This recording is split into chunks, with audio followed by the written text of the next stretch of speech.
మీ బట్టలకి సాఫ్టింగ్ ప్రొటెక్షన్ ఇచ్చే సరైన ప్రొడక్ట్ ఎలిమ్ ఫ్యాబ్రిక్ కండిషనర్. ప్రాణాంతకమైన బ్లడ్ క్యాన్సర్తో పోరాడుతూనే ఓ విద్యార్థిని అసాధారణమైనటువంటి పట్టుదలతో విజయం సాధించింది. స్టేట్ టాపర్గా నిలిచింది.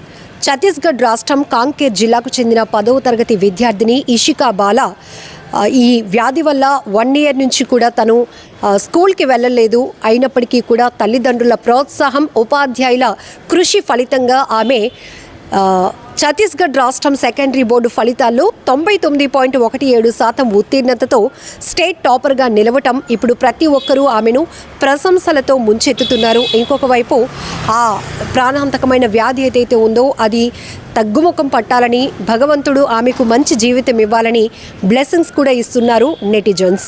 పూర్తి డీటెయిల్స్లోనికి వెళ్దాం. బ్లడ్ క్యాన్సర్ వల్ల 1 సంవత్సరం పాటు స్కూల్కి తల్లిదండ్రులు, ఉపాధ్యాయుల ప్రోత్సాహంతో మళ్ళీ పాఠశాలకు హాజరైంది. IAS కావాలనేదే ఇషికా జీవిత లక్ష్యం. చదువు విషయంలో ఆమె చూపిన కృషి ఎంతో మందికి ప్రేరణగా నిలుస్తోంది.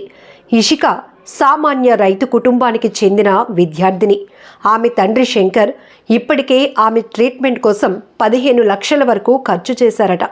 ఇషికా కుటుంబం ఆర్థికంగా చాలా కష్టాల్లో ఉంది. ప్రభుత్వం సహాయం అందించాలని వారు వేడుకుంటున్నారు. ఈ నేపథ్యంలోనే జిల్లాలోని విద్యాశాఖ అధికారి అశోక్ కుమార్ పటేల్ మాట్లాడుతూ, ఇషికాకు ఆరోగ్య సేవలు అందించేందుకు ప్రధాని స్వస్య సహాయత యోజన కింద అవసరమైన చర్యలు తీసుకుంటామన్నారు.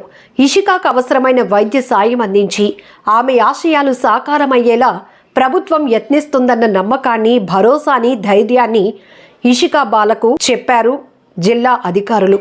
అంతేకాదు, ఇంత ప్రాణాంతకమైన వ్యాధితో పోరాడుతూ కూడా ఆమె ప్రతిభా పాఠవాలు చూపించి స్టేట్ ర్యాంకర్గా నిలవటం చాలా గొప్ప విషయమని, ఆమె లక్ష్యం చాలా ఉన్నతమైనదని, IAS కావాలనుకునే ఇషికా బాల కోరిక ఖచ్చితంగా ఆ భగవంతుడు నెరవేర్చాలని నెటిజన్లు కూడా ప్రశంసలతో ముంచెత్తుతున్నారు.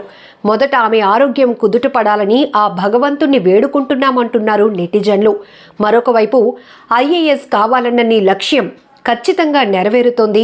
ఆ భగవంతుడు ఎప్పుడూ నీకు తోడుగా ఉంటాడు ఇషికా బాల అంటూ నెటిజన్లు కామెంట్ చేస్తూనే wish you all the very best తల్లి అంటూ తమ విలువైన బ్లెస్సింగ్స్ కూడా ఇస్తున్నారు. నిజంగా ప్రస్తుతం ఉన్నటువంటి సమాజం దేనికి ప్రయారిటీ ఇస్తుంది? ఆర్థిక సంబంధాల చుట్టూ మాత్రమే తిరుగుతుంది.